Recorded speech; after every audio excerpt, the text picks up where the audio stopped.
Hello, welcome to RPG Tips. I am Jose, and this is the first episode of an actual play solo campaign, which I am going to play. For those of you that may not be familiar with the concept of solo role-playing, I invite you to check my other videos. I've done a whole series on how to play solo, and especially on one product, which is called Mythic, the Mythic Game Master Emulator. So please check that first if the concept of solo role-playing is completely alien to you. So let's get to it.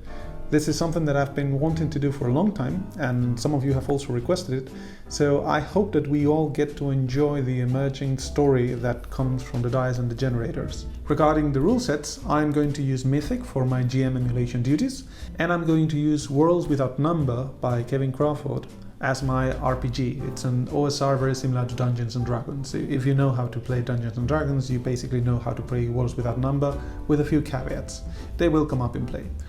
I don't know anything about the story, of course. It's going to be generated on the fly by the generators. The only thing that I know is that I'm going to start playing as a warrior in an isolated village, which we will also generate right now. The first thing we are going to do is generate the character. If we follow Worlds Without Number character creation process, the first thing that we need to do is to generate the 6 attributes, the typical Dungeons & Dragons attributes. So they will be Strength, Dexterity, Constitution, Intelligence, Wisdom and Charisma. I'm going to write them down. And then the game says that we have to roll 3d6 6 times, assigning them in order to the character's attributes. And then we may change one attribute of our choice to 14, because our adventurer has to be unusually good at something. So, let's go. For Strength, we get a 12. That's not bad. For Dexterity, we get that's a 6. Our guy's going to be pretty screwed. For Constitution, we get an 8. No modifier here. For Intelligence, we get a 6. Okay. And for Wisdom, we get another 6. Wow. And for Charisma, we get a 17. This is quite interesting. So now we can change something to 14. I think I'm going to change the Dexterity to 14. It's going to be quite interesting because we have a 12 in Strength, a 14 in Dexterity and a 17 in Charisma, but we have a 6 in Intelligence and Wisdom. I think that the roleplay capabilities of these characters are going to be great. Now regarding the modifiers, we have 0 in Strength, +1 in Dexterity, 0 in Constitution, -1 in Intelligence, -1 in Wisdom, and +1 in Charisma. Great. Now what we need to do is to decide the background of our character. What was he doing before he became an adventurer? For this, we roll 1d20 and we get a 16. He was a scholar. That's super interesting. So we know that he was a scholar in an isolated village. I think that we may need to roll some more dice to understand what's going on here. This is super interesting because he's a scholar with Intelligence and Wisdom 6. I mean, maybe he became a warrior because Intelligence 6, Wisdom 6, but we'll see. Here's the scholar table for Worlds Without Number. So we get, as a free skill, first, no at level 0. And now we have to roll 2 die. So 1d6 to signal his growth and 1d8 to signal his learning. Cool, so the d6 for growth is a 6. We know any skill. Since I want him to be a warrior, I think that I'm going to take Stab. So by growth he learned to fight. And through learning he learned 7 to pray.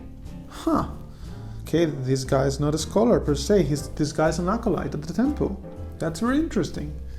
Great, so now we know that we are, as a class, we are a warrior. We are at level 1. Because we are at level 1, our attack bonus is +1. And our hit dice are 1d6 +2. So let's see, I really hope that we don't get 3 or anything. 4. We're going to die so much. Okay, and since we are a warrior at level 1, we get 2 class abilities, Killing Blow and Veteran's Luck. Okay, and now we have to pick 2 foci. Foci in Worlds Without Number are like feats in Dungeons & Dragons or in Pathfinder. Since we're a warrior, we have to pick one related to our martial experience and another one that can be anything. So let's see what we're going to get. For the first one, I think we're going to get Close Combatant. It says gain any combat skill as a bonus skill, so I'm going to raise our stat to 1.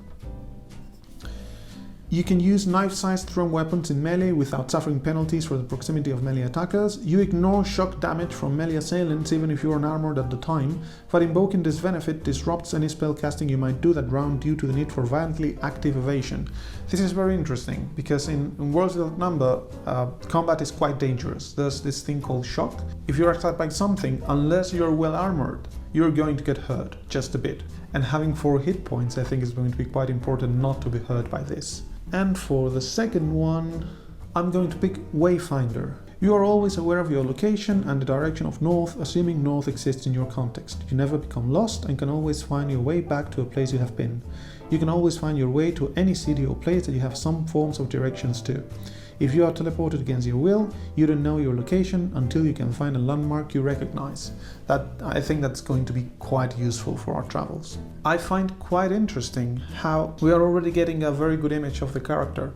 I'm thinking about someone who was probably forced to be in the temple, so this is telling us that in our environment we already have a temple and religion is important, but he really didn't like it too much. So he learned to pray, yes, and he learned some things about probably the story of the place, but what he really wanted to do was to be out in the wilderness and fight.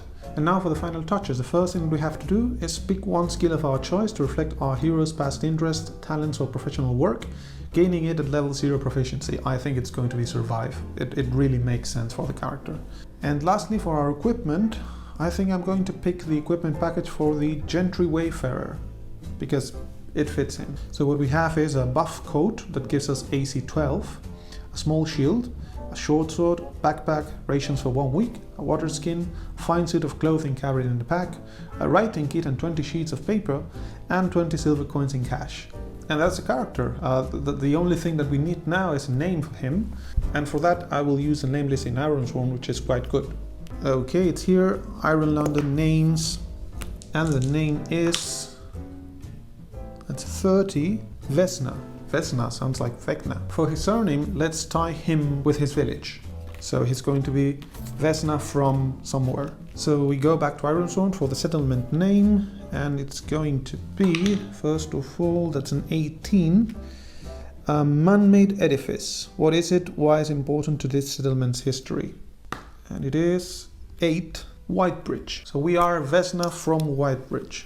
And furthermore, we know now that in Whitebridge there must be something called like that must be important. So let's now focus on Whitebridge. Let's see what's important about it and what it has. So we come to this rural villages generators, and let's see. So first of all, what's the rationale for the village's existence? 1d12. 6. It's a safe waypost on a trade route. Maybe the village is not as isolated as I thought. Or maybe it was a safe waypost on trade route that was abandoned. And this Whitebridge was something that connected to 2 places, like crossing a dangerous river or through a mountain. We'll know that in a minute when we generate the terrain. Now, who runs it? That's another 6. A popularly chosen chief. And his name is going to be 71, Razina. Now we have to generate significant locals. So let's see how many significant locals we have. We have 3. So the first one is 2, the worst local bully. Okay. The second one is a 3, so that's a gifted young peasant. And the third one, that's a 9. That's a criminal in rural hiding. Whitebridge is turning out to be quite interesting. For the context, we have now a current pressing problem, and that is a 9. The crops or herds are in very poor condition, so it seems that the village is at the brink of a famine. And now I'm going to go out of this rural village generator to use some additional generators that I've printed, because I like to detail my villages a bit more. So the first thing I want to know is, in which kind of terrain are we? And we are on a swamp. Huh, that's very interesting.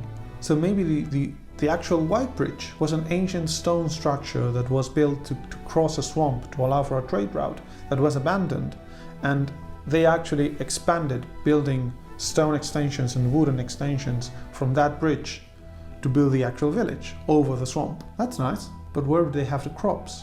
I don't know if you can have crops in a swamp, but let's say that their main source of food is fishing and hunting in the swamp. And what is it surrounded by? 40, a lake.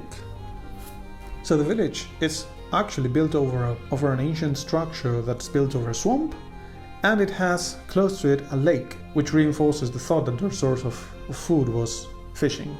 And apart from that, what's the general environment? 57 plus crop.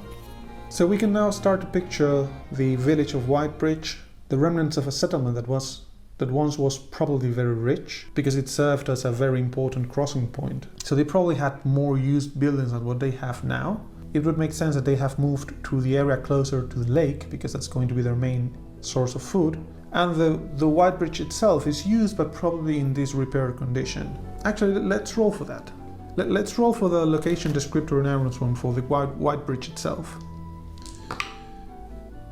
36, the Whitebridge itself is occupied. It seems that they've blocked the bridge. So the bridge itself cannot be traversed anymore because they've built over it. They have buildings, probably storage, barns, things to keep food. So we can get the idea of probably the houses being closer to the actual water, and bigger buildings storing the actual fish and grain and whatever closer to the actual bridge, and the bridge itself fenced to avoid people coming from either side. That's quite interesting. Now, to generate a bit more flavor, let's generate interesting locations in the area. We are going to generate 4 locations in the area, and they are going to be 78, a house of leisure. A house of leisure sounds like an old club that once was done for merchants and people that came by the city, but now it's just the old gathering place for most people, and a sign of old riches that's still there because everybody goes there to have a coffee or a tea or whatever, but it's basically faking the status. It's just a symbol. It's nothing anymore. For the second location, we get a 54, which is a cobbler, which is somebody that makes men's boots and shoes. Then we have an 82, an inn. I guess that we have our house here, but who knows, maybe it's destroyed. And the last one, it's a 19, a general store. Very good. So this is nice. This paints a very interesting picture of a village, but now I'm going to mess with it. Something wrong is happening, apart from not having enough food to eat. I'm going to go back again to the Ironsworn generators, and we are going to generate a settlement trouble. It's going to be a 52, which is a sickness runs amok. And it's very easy to see how both problems are actually linked. Since their main source of nourishment is fish, they probably have an established community of fishermen. And if a sickness started affecting anyone that sailed by the lake, this could probably start affecting the village quite a lot. So there we go, that's our problem. There's a sickness that is making the fishermen not being able to fish, and everyone's starving. Sounds like a good first adventure. Well, let's see if we can save the village of Whitebridge. I think that we can now start our first scene. We know that Vesna doesn't really like to go to a temple. We also know that he likes to explore and go away and fight. We also know that he has a very low intelligence and very low wisdom. Those 3 things point clearly to me that he wouldn't really research anything about the problem. He would just try to go to the lake and then try to understand what's going on there. We are going to die in the first scene, so let's do it. Scene 1. The setting will be Vesna gets a very small boat and tries to sail into the lake to see what's going on. My god, he's going to die so much. So first of all, is the scene altered or interrupted? We get a 9, it is not. That's good. So Vesna goes to the small docks that people have built on the extensions from the bridge that are very close to the lake. And, well, first of all, do we have to steal a boat? Does Vesna have a boat? Let's do a 50-50 for that. Yes, he does. Great. So it's going to be a relatively small rowboat. So is he allowed to go into the lake? Because if there's a sickness running amok, it would make sense that people wouldn't let him. So is he allowed to go into the lake with a +2? He is. Since the village is quite isolated and in the middle of a bridge, I don't think that they get a lot of crime. So if they don't get a lot of crime, they probably don't have guards or any kind of law enforcement or actual serious law enforcement. So it makes sense that nobody would be there to actually make sure that nobody goes into the lake, because people are not as dumb as Vesna to go into the lake. So it's dawn, it's around 7 a.m, there are clouds, and Vesna is happily rowing on his rowboat to the middle of the lake. What does the lake look like? For this I'm going to make a detail check. That's a 13, which means focus thread. Since our thread, I didn't say it, but our thread is cure the village of Whitebridge. The lake looks clearly sick. The waters that used to be bluish transparent are now sickly green, and ill-looking seaweed also creating lumps of areas in which the rowboat couldn't go. Okay, the situation is looking better and better. So is there any area on the lake that looks different or especially sick? Let's make a fate check for that. So that's a 6, so no. And since both are odd, that's an exceptional no. Everything looks equally sick and dead. But Vesna was an acolyte. I really hope that he paid attention during the lessons, because he's going to try to make a no skill roll to try to see if this is something that he's heard about in his lessons. So that's 2d6 -1 because of his intelligence. With a difficulty of 6, let's make it easy. 6. Woo. Okay, so he remembers something. What does he remember? Another detail check. 17. Happiness. Something that causes him happiness. Why would you be happy because people are dead? It may cause him happiness because he read in a book years ago about something like this, and in the book they solved the problem with something very specific. So he knows what he has to do. Okay, good. So what does he have to do? I'm going to roll in the actions table. So he has to 59, agree, 16, agree, love. Agree, love, that's it. They've been cursed by a god. They've been cursed by the god of the village, who has cursed the lake, and now someone has to do a holy pilgrimage to bring a sacrifice from the village to show the love of the village to that god, to somewhere. And of course Vesna is the one who's going to volunteer for that, because number 1, he doesn't like to go to a temple, number 2, he likes to explore and go away. So now we need to know which kind of religion does the temple, well, the village, adhere to. Luckily, we also have a generator for that in rows with that number. So religion construction. Who leads the faith? Actually, first of all, is this a local religion or is this a global religion? Is it local, 50-50? No, it's not. So it's a global religion. Okay, so now we can generate this religion. So who leads it? It is led powerful lay believers fund temples that are subject to their families' wishes, staffed by clergy supported by their funding. When Whitebridge was a rich community, probably the richest family of merchants there funded the temple. Now, what is the god's origin? It was another faith's saint turned into a god. So now we know that not only we have our religion, but there's also another one, and our religion came from that one. So why does this faith matter? 1d10. It's a huge economic player in the area. It aligns perfectly with the structures that we learned about. Rich people are the ones that are funding the temple, so this religion is deeply tied to economy, which again makes sense. I mean, I don't know what the god will be related to, but if the god was the one that cursed the village, which we know that he was, if his domain is related to anything related to riches, and Whitebridge has disappeared from the trade route, it would make sense that this god would be angry. But we are going to know now more things about it. What does this faith want? That's a 9. It wants to erect a huge and imposing temple complex. That's tied to the economy thing, so that they look like a bit like assholes, but that's alright. So what are the clergy like? Number 2, they are chosen from specific bloodlines or groups and trained to serve the faithful. So the temples themselves are built by rich people, but only a specific group can be part of the clergy. So what does this god do in society?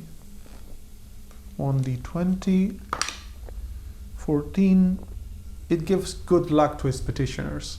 Everything is going back to the business side of Wybridge and how they've fallen out of grace on that part. So what is this god's portfolio? It's a 14, protection. It's a god of protection. He was a god that people prayed to when they were traveling, and they prayed to him for protection and luck. But at the same time, we know that they like money and that they want to build a huge temple. So it looks like a very aggressive religion, like, yeah, you should build my temples because it would be a shame if something bad happened to you. What are the faith structures? Particular religion requirements. 16. That people need to make sacrifice that society finds hateful. It's all structured imperfectly. People stopped praying to this god, making the sacrifices that they needed to do because they thought that this god wasn't real or wasn't going to curse them, and because the sacrifices that they needed to do were horrible. And now the lake is cursed. So this is very lawful, neutral, lawful asshole kind of god, in which if you're not praying to him, you're not only protected, you're cursed. Okay, so lastly, which kind of sacrifice do we need to make that is hateful? 86. It is powerfully 4. Ancient. Powerfully ancient. This god demands as a sacrifice in exchange of protection that when people die in a village that he protects, they surrender the body to the temple and they eliminate their memories of that person. So in exchange for a safe present, this god destroys the happiness of the past. This is turning to lawful evil quite fast. So what Vesna is going to need to do in our next episode of Stories of Bardoba is going to be to take the most precious memories and mementos of the fishermen's families and take them somewhere to sacrifice them to this god. What's his name and where does Vesna have to go? We'll find out in the next episode. See you then. Bye bye. Oh, and thanks as always to Syrinscape for the amazing atmosphere and music. Make sure you check them out at www.syrinscape.com. You've just got to be using it at your gaming table.